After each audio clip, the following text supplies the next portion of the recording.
এয়া আনুষ্ঠানিকতা নে অন্তৰৰ গভীৰতম উপলব্ধি? এয়া প্ৰদৰ্শন প্ৰিয়তা নে এক দলীয় দৰ্শন? প্ৰশ্ন হয়, দীনদয়াল উপাধ্যায়, শ্যামা প্ৰসাদ মুখাৰ্জীৰ দৰ্শনেৰে কিমান অগ্ৰগামী আজিৰ বিজেপি?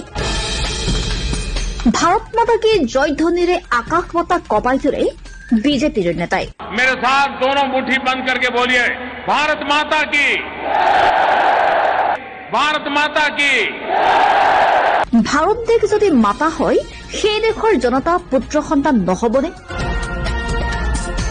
এতিয়া আমাৰ প্ৰশ্ন, সমস্যা জৰ্জৰ বেদনাসিক্ত সন্তানৰ মুখ চাই কোন মাতৃ সুখী হোৱা, জয়ী হোৱা বিজেপি নেতাসকলে দেখিছে? নিজ সন্তানৰ চকুত চকুলো দেখি বিজেপিৰ কোনো নেতাই সুখ অনুভৱ কৰিব পাৰেনে? জীৱনৰ জয় অনুভৱ কৰিব পাৰে?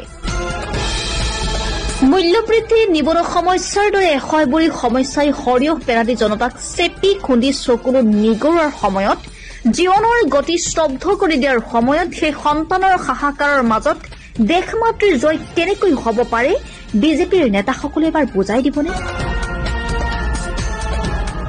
সিন্ডিকেট ৰাজ, আঁচনিৰ ধামখুমীয়া, হাজাৰ কোটি টকাৰ ঋণেৰে এখন ৰাজ্য, এটা জাতিক পংগু কৰি দিয়াৰ নিৰবিচ্ছিন্ন আখৰাত বৰ্তি জনপ্ৰতিনিধিসকলৰ মুখত ভাৰত মাতা কি জয় আস্ফালনৰ মাজত মাতৃৰ খেতা পৰা মুখ চাই কোনো সন্তানে বিচাৰি নাপায় জয়ৰ মাদকতা। সময়ৰ সলনি সময়তে হৃদয়ংগম কৰি অনুভৱৰ গভীৰতাৰে প্ৰকৃতাৰ্থত কৰ্মৰে জনতাৰ জয় সাব্যস্ত কৰি জনৰ জয় নিশ্চিত কৰক।